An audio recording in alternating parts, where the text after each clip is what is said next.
De gemeente Tietsjerkstra-Diel had definitief besloten deel te nemen in het drouwende zennepark Schulenborg. Daarmee werd een idee dat in 2019 ontstier nou werkelijkheid. Wij ben hier heel wies mee.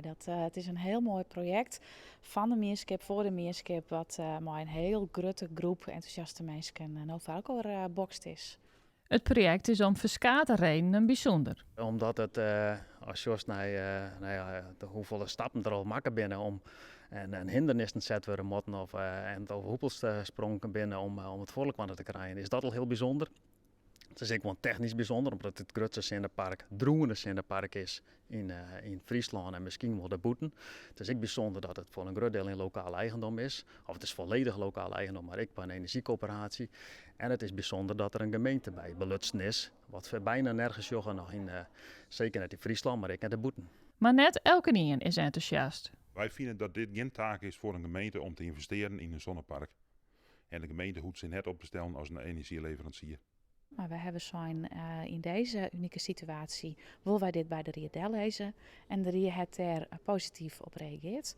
En die hebben u vregen om onder ontbindende voorwaarden te investeren in het zinnepark.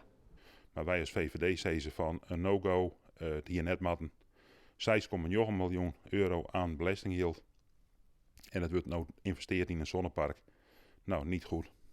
Coöperatie Energiek Schulenborg, dat het idee ontstier, vindt het wel goed dat er nou lang om let begon worden kan met de onlees. Dat ik bijzonder wordt naar de natuur die hem in het gebied ontwikkelen had. We hopen dat te creëren door echt mijn aandacht voor de ecologie het park te ontwikkelen.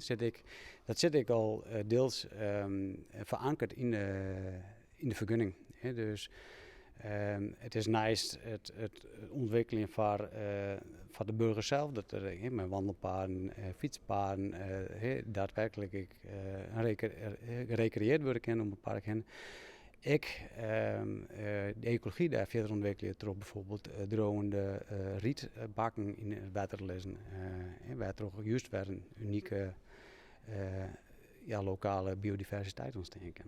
Wij zijn dus, dan praat ik even als plaatselijk belang, heel blij dat wij nou yield hebben om iets te doen in ons dorp. Dat nou aan vrijkomt. Want anders is het altijd maar bedelen en bedelen. En ook hebben we zeggen, nee, dit project zetten we op, dit gaan we doen.